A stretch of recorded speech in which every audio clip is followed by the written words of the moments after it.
الضجيج العذ والشغب؟ أين التدارس شابه لعب؟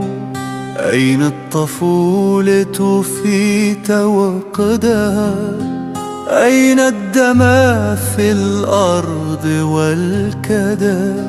أين التشاكس دون معغرض؟ أين التشاكي ما له سببا؟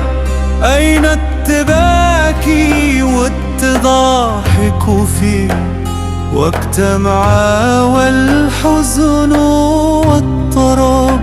أين التسابق في مجاورتي شغفا إذا أكلوا وإن شربوا؟ يتزاحمون على مجالستي والقرب مني حيثما إن قلبوا يتواجهون بسوق فطرة نحوي إذا رهبوا وإن رغبوا. فنشيدهم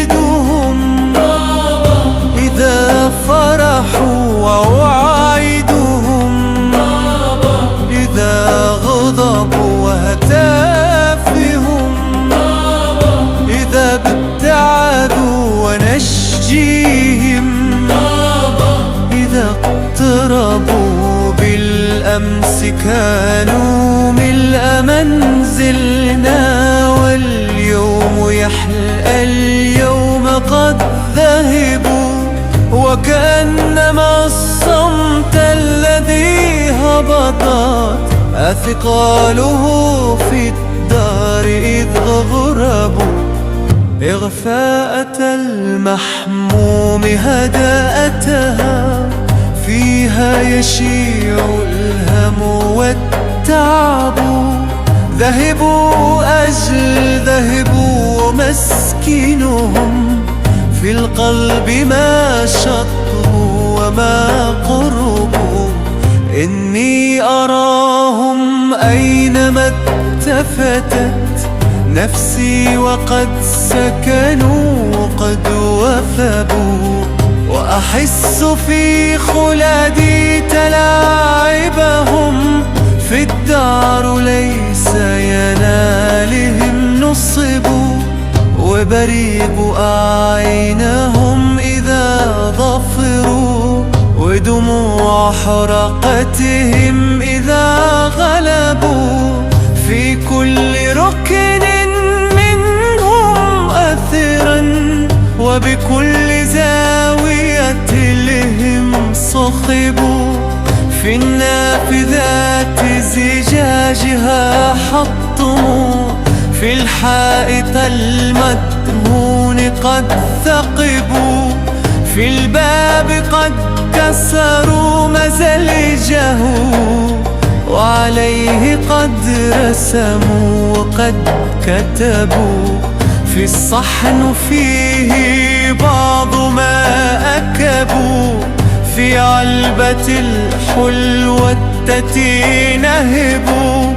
في الشطر من تفاحة قضموا في فضلة الماء سكبوا.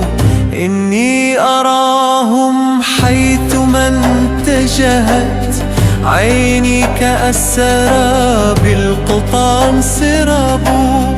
دمعي الذي كتمته جلدا لما تباكوا عندما ركبوا. حتى إذا ساروا قد نزعوا من أضلعي قلبا بهم يجب. ألفيتني كالطفل عاطفة فإذا به كالغيث ينسب. قد يعجب العذال من رجل يبكي ولو لم أبك فالعجب. هيهات ما كل البكاء خور إني وبي عزم الرجال أبوه.